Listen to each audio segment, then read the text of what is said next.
Hey y'all, what is up? I'm so excited to be having this conversation with you. Happy New Year, and thanks for joining me for these 4 weeks of sharing about my journey as a mompreneur. My hope is to share authentically with you and to help community members like you do the real work of preparing to be the leader in your life. Because as a leader of my own life, I know that this can sometimes be a very difficult job.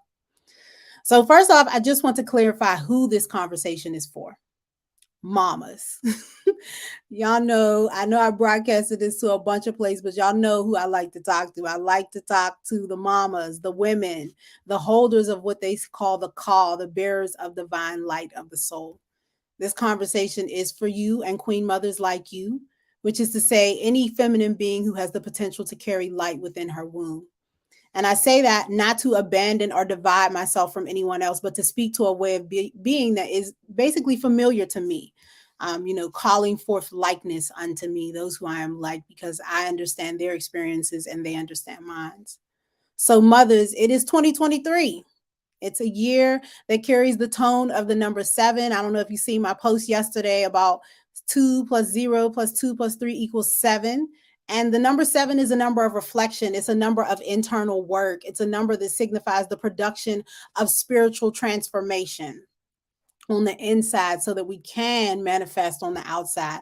And as much as I love the idea of a state of Black motherhood address or talk, I know that this looks different for each and every one of us. Each and every one of us has a different state of being at this time. And words are important. So when you're talking about the state of Black motherhood, you have to understand where we are as Black women, and that takes on a multitude and looks a multitude of different ways depending on where you are. And the current state of us might feel light. For some of us, it might feel light. It might feel breezy. It might feel like you're just drifting from one experience to another because we are on the high of the new year. And for others, it might feel like a dense fog. It might feel like you're in a dreamlike state, and maybe something is just refusing to lift from you. But the most important thing is that you understand that for yourself. So I want you to really just, I'm going to give you like 5 seconds and just take a moment and ponder what state of being, state of mind, and state of matter you are in. So I just want you to think of, does your state of being feel like water? Does it feel like air? Does it feel like fire? Does it feel like earth, like grounded? Give it to me in the comments. Tell me, what it feels like for you right now. And try to use one of those elemental you know, use one of those elemental words to express. Tell me in the comments, earth, fire, wind, water. Like what do you feel like right now? So, Black women are taking up space more than we've ever taken up space before.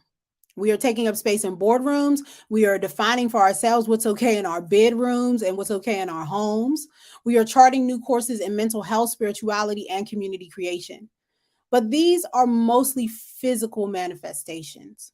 And it is the supreme calling of the balancing feminine energy to not only focus with intention on outward manifestations, but also to be equally concerned about internal reflection, examination, and creation. Because a lot of people think creation is what happens out there, but creation first starts inside. It's an idea, it's a thought, it's something that kind of maybe even consumes you for a period of time.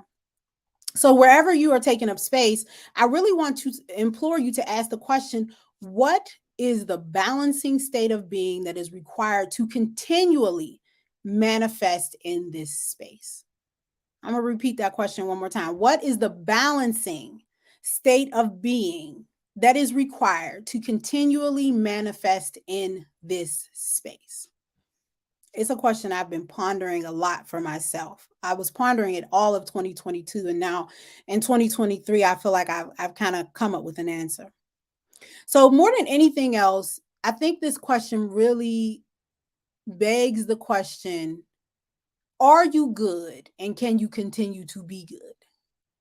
And I just had my 40th birthday in 2022, and I've lived long enough to know that it doesn't matter how many businesses you've started, how many checks you've cashed, how many awards you have to brag on. The real question on the inside is, are you good? Is this way of being? Like, do you have the character to sustain this way of being? If you sat in a room by yourself today, would negative self talk start to pop up over and over? Would feelings of inadequacy come up? Are you content to just be you even without all of that?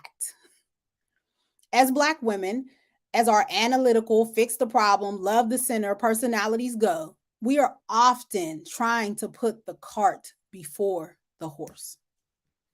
We want to have the six-figure business with all the team members, speaking engagements coming out the wazoo, and invoices rolling in and out until we realize that first generation entrepreneurs often don't possess the character development that comes along with sustaining that.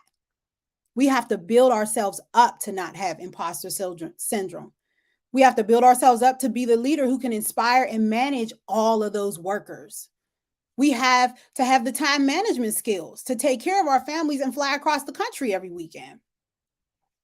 We oftentimes want to be the community leaders, the community beacons who run around doing surgery for everyone with poverty, hunger, and health issues. We want to sit on all the panels and we want to be a thought leader for the major organizations in our space until we realize that community beacons have inboxes full of constituent problems. She has to fight others to demand her worth as a caretaker.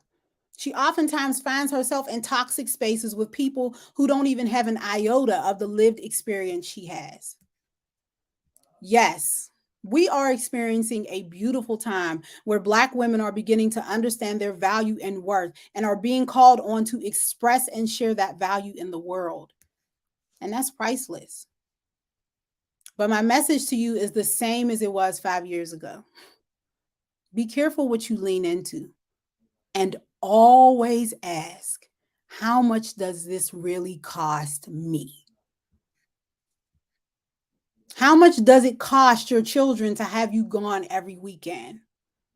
What is the 10-year later effect of that?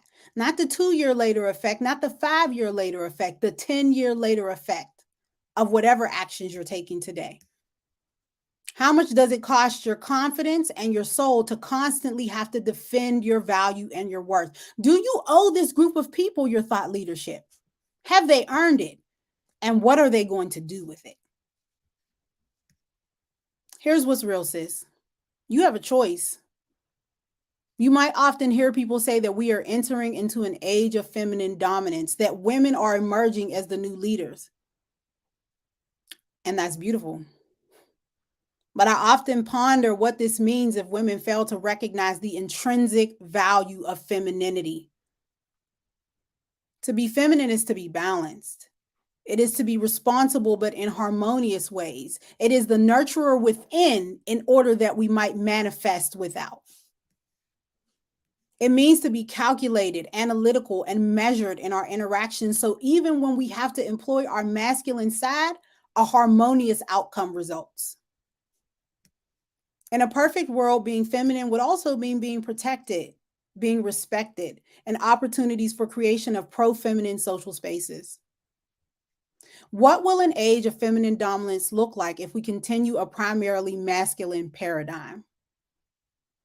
If we continue to dominate one another instead of working in cooperation, if we fail to see the value behind the monetary worth, if we don't create child-centered environments that allow the youngest among us to thrive.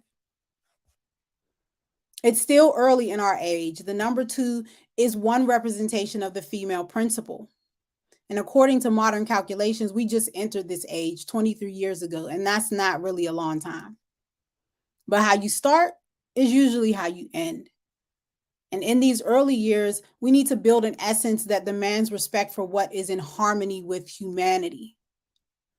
If we will be the leaders of society for a time, let us remember not to objectify it the way our masculine counterparts did, but let us bask in the human beauty of being subjected to our surroundings. Being subjected doesn't mean that we allow people and experiences to overwhelm us, but what it means is that we seek partnership and spiritual harmony above all else. And let us remember that we are the holders of the light as wombed individuals, but not dominators of the light. We keep the light only so that we can share it with humanity in ways that are constructive and in alignment with the needs of our humans around us. So in 2023, in this moment, what I really want you to do, sisters, and what I'm challenging myself to do, I'm never talking at you. I'm always talking to you about things that are resonating with me in the moment and that I'm pondering myself, is just to be honest with yourself. Do you have the character to be a balanced and thoughtful female leader? Are you living a child centered life that makes time and gives space to the young people around you? Because they are the future. If we ask ourselves who we working for, we working for them. Are you doing enough to hold space for yourself as the only person who can actually fulfill the contract your soul made with the Most High prior to setting foot on this earth? At the end of the day, what it is as Black mothers, as Black women, we have to make this journey an inside out journey. We have to live in alignment with the female principle, or we'll find ourselves out of alignment 100 years from now. We have to be a seed, which is what the number 2 represents, so that when we bloom, we inspire movements that work to elevate humanity.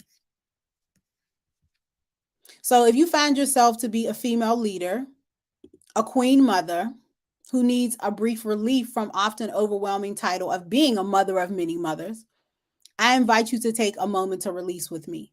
So as y'all know, over the next 4 weeks, I'm going to be going live every day, every Monday at 2 o'clock or at 12 o'clock p.m. Excuse me.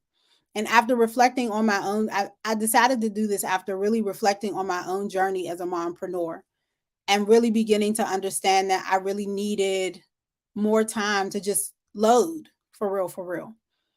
Like I feel like as female leaders, we don't give ourselves enough time to load. Um, Many of us who find ourselves in this space or find ourselves in this space to be leaders for our community, oftentimes we're acting in very reactionary ways. We're seeing problems and we feel so deeply about those problems. We feel so deeply about our community. We feel so deeply about the sisters around us that we just act.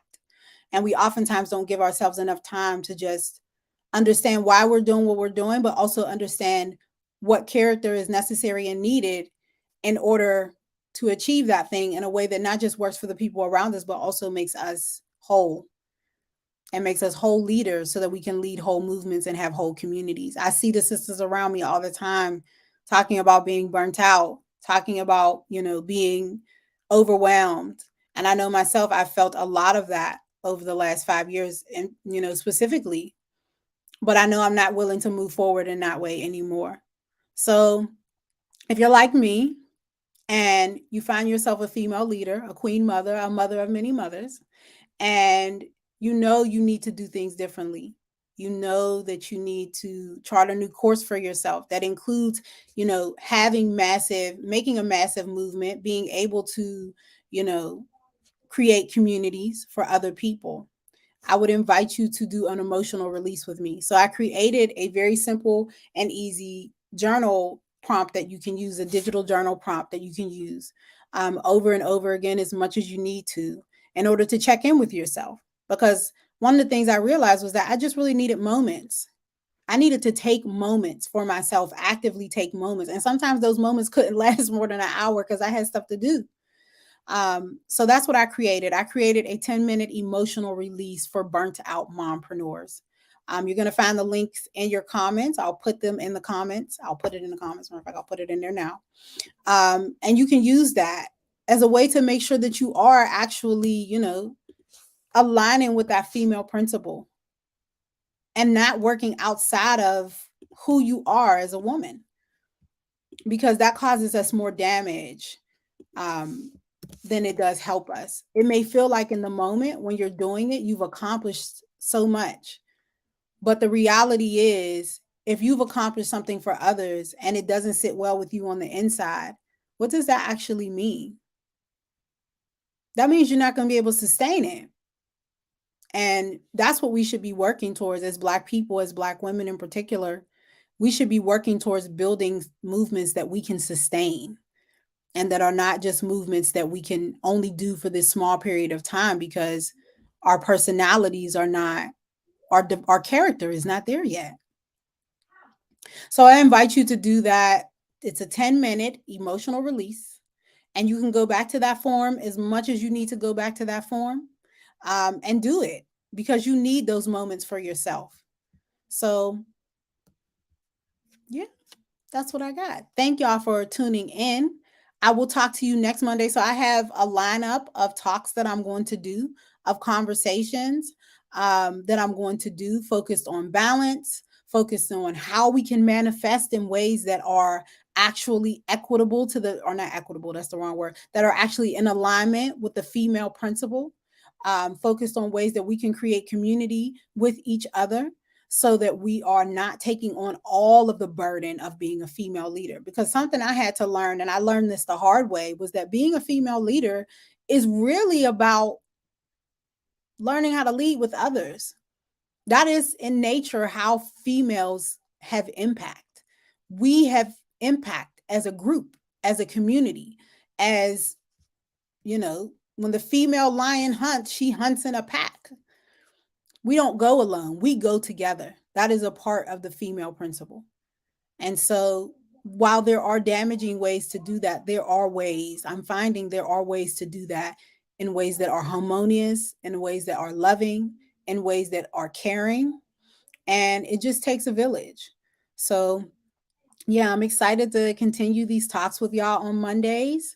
Um, and we'll go from there. Happy New Year. I hope that you have all of the things that you need to manifest whatever it is you want to manifest this year. And I look forward to sharing more with you about my mompreneurship journey. Just in case you didn't catch it, because I probably didn't say my name is Muffy Mendoza, and I'm the founder of Brown Mamas, which is a community that focuses on social capital expansion for Black moms. It's a community of over 6,700 Black moms in the city of Pittsburgh. And I've been able to have massive impact in my community.